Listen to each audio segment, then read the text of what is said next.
함께 기도하시겠습니다. 그러므로 내가 너에게 말하노니 무엇이든지 기도하고 구하는 것을 받은 줄로 믿으라. 그리하면 너에게 그대로 되리라. 거룩하신 하나님, 하나님의 능력과 은혜를 믿습니다. 저희들의 삶에 복 주시고 은혜 주실 줄 믿습니다. 이 시간 함께 하시고 붙잡아 주옵소서. 연약한 영혼들에게 하나님의 큰 은혜 베풀어 주옵소서. 긍휼히 여겨주시고 불쌍히 여겨주옵소서. 오늘도 지켜주시기 원합니다. 예수님의 이름으로 기도합니다. 아멘. 찬송가 88장 2절 찬송 드리겠습니다.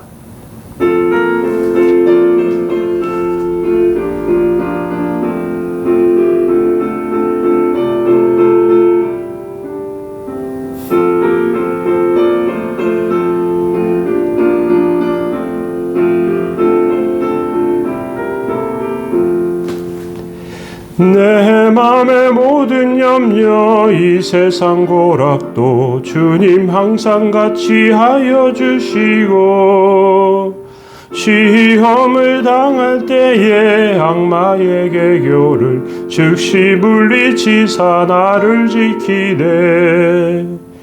온 세상 날 버려도 주 예수 안 버려 끝까지 나를 돌아보시리. 주는 저 산 밑에 백합 빛나는 새벽별 이 땅 위에 비길 것이 없도다. 아멘. 함께 보실 말씀은 시편 83편 1절에서 4절까지 말씀 보시겠습니다. 하나님이여 침묵하지 마소서. 하나님이여 잠잠하지 마시고 조용하지 마소서.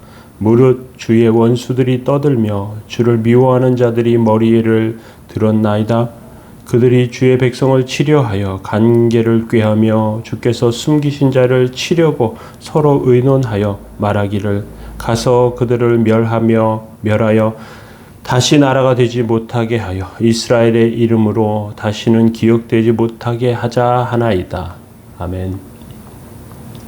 네, 오늘 하나님의 불길이라는 제목으로 하나님 말씀 나누려고 합니다. 오늘은 시편 83편 첫 번째 시간입니다. 그래서 하나님의 침묵에 대해서 살펴보기로 합니다. 얼마 전에 이스라엘과 아랍의 그런 갈등, 그래서 여기저기 폭탄이 날아가는 그런 모습들이 보도된 적이 있습니다. 폭탄은 굉장히 위험하죠. 한번 터지면 많은 사람들이 죽습니다. 하나님께서 하나님의 백성을 지키시고 또 하나님의 백성을 멸망시키려는 대적들이 오면 하늘에서 하나님의 불우박을 떨어뜨리시고 하나님의 백성을 지켜주십니다.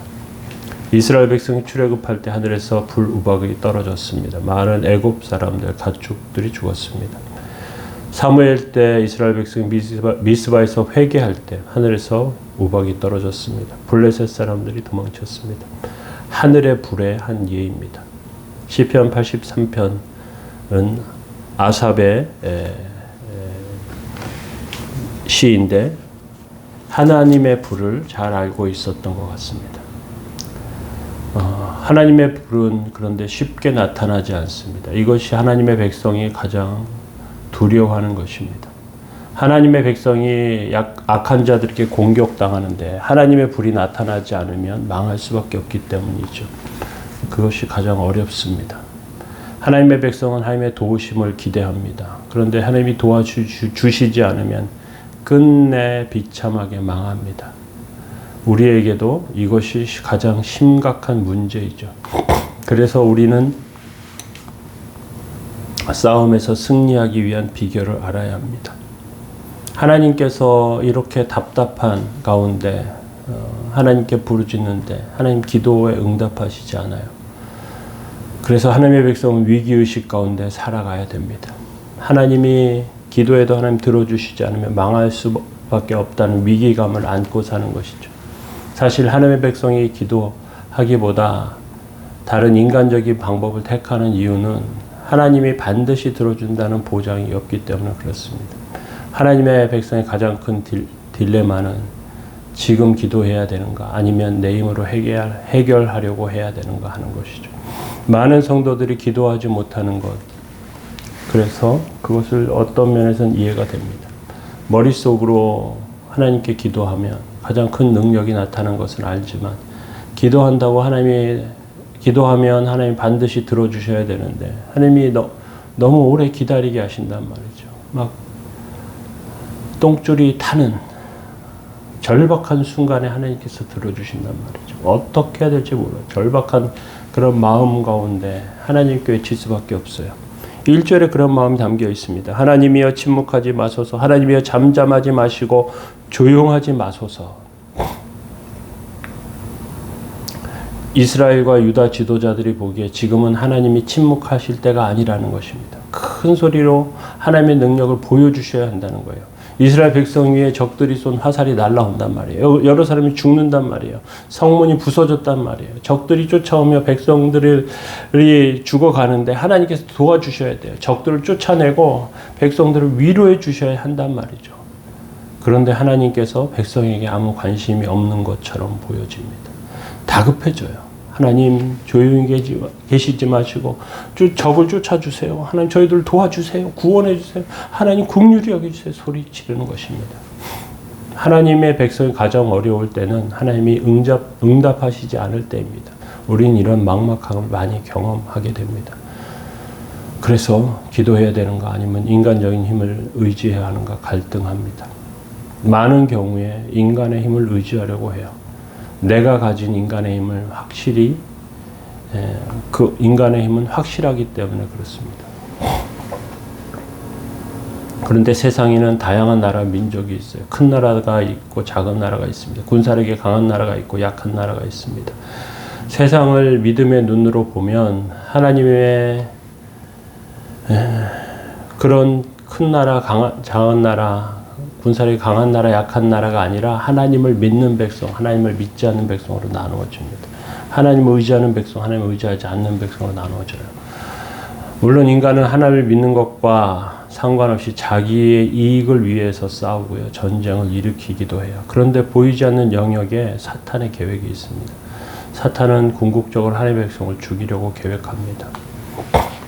예수님이 귀신 들려 말 못하는 자를 보고 능력으로 쫓아내시니까 바리새인과 서기관들이 비난합니다.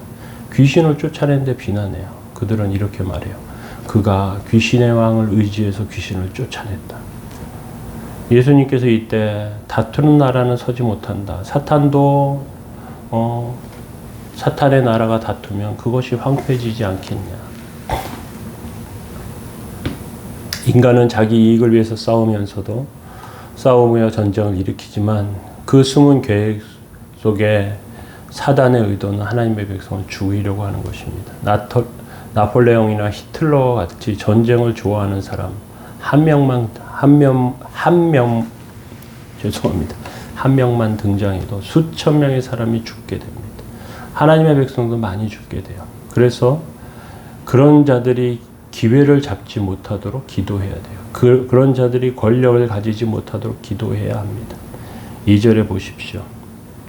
무릇 주의 원수들이 떠들며 주를 미워하는 자들이 머리를 들었나이다. 전쟁하는 나라를 보면 신앙과 상관없어 보입니다. 전쟁은 단지 나라 사이의 이해관계에 따라서 일어나는 것 같아요. 국력을 팽창시키고 더 많은 이권을 누리고자 전쟁하는 것으로 보여. 실제로 사단의 의도가 숨어 있고요. 사단은 할 수 있는 대로 많은 자들을 죽이고 싶어 합니다. 그리고 그 계획 속에 하나님에 대한 반항과 자기가 최고라는 생각이 자리 잡고 있어요. 그리고 그들에게 중요한, 마귀에게 중요한, 악의 세력에게 중요한 것은 하나님의 백성을 멸망시키고 하나님의 이름을 부르지 못하게 하는 것입니다. 계속해서 3절과 4절 보시면 그들이 주의 백성을 치려하여 간궤를 꾀하며 주께서 숨기신 자를 치려고 서로 의논하여 말하기를 가서 그들을 멸하여 다시 나라가 되지 못하게 하여 이스라엘의 이름으로 다시는 기억되지 못하게 하자. 사단은 모든 것을 주는 것처럼 보이지만 실제로 사람들이 평화롭게 사는 것을 봐주지 않습니다. 사단이 가장 참지 못하는 것은 그 중에서 하나님의 백성이 평안하게 하나님을 찬송하고 예배하는 것입니다. 사단은 교만한 자를 부추겨 전쟁을 일으킵니다. 많은 사람 죽게 만들고요. 하나님이 숨겨놓으신 백성들을 찾아 죽이려고 합니다. 사단의 목적은 이 세상에 하나님의 백성을 없애는 것입니다. 그래서 사단은 전쟁이 없을 때도 많은 고난을 통해서 하나님을 바르게 믿는 사람들, 성도, 진정으로 부흥이 일어나는 교회 없애려고 합니다. 예수님께서 가다라 지방에서 귀신 들린 자를 만나십니다. 귀신이 이렇게 항의래요. 하나님의 아들이여 우리가 당신과 무슨 상관이 있습니까? 때가 이르기 전에 우리를 괴롭게 하려고 여기 오셨습니까? 이 구절은 이방 땅은 사단의 땅이니까 하나님의 아들이 여기 오면 안 된다는 겁니다. 그런데 하나님의 백성은 이 세상에서 자신이 하나님의 백성이라는 인식이 없이 살 때가 많아요. 우리도 인간입니다. 그래서 인간의 누리는 것을 누리며 살겠다고 합니다. 하나님의 백성이 가지고 있는 정체성을 가지지 못하고 세상과 어울려서 살면 하나님이 침묵하십니다. 그래서 우리는 하나님의 백성의 정체성을 가지고 긴장해야 해요. 예수님께서 이렇게 말씀하시죠. 사람이 떡으로만 살 것이 아니요 하나님의 입으로부터 나오는 모든 말씀으로 살 것이다. 작은 것들 가운데 우리가 하나님의 백성으로 온전히 서도록 또 하나님의 뜻을 이루도록 부흥의 불이 일어나도록 하나님의 뜻이 세워지도록 기도하며 또 그 응답을 바라보아야 합니다. 연약한 가운데도 하나님께서는 절박한 가운데 도우시기도 하지만 어려운 가운데 하나님의 손을 능히 펴십니다. 하나님은 살아계시고요. 하나님은 우리를 보시고요. 하나님은 우리를 긍휼히 여기십니다. 그래서 우리는 기도해야 됩니다. 하나님 도우소서, 하나님 도와주소서. 오늘도 그렇게 기도하시는 저와 여러분들 되시기 바랍니다. 거룩하신 하나님 주의 은총과 은혜 감사합니다. 연약한 가운데 도우시는 하나님, 곤고한 가운데 주 앞에 매달려오니 저희들을 살려주시고 온전케 하시고 붙들어 주옵소서. 오늘도 주의 치료하심의 은혜를 베풀어 주시고 하나님의 손으로 만져주시기 원합니다. 성령님의 은혜로 온전케 하여 주옵소서. 도우시고 함께 하시기 원합니다. 예수님의 이름으로 기도합니다. 아멘.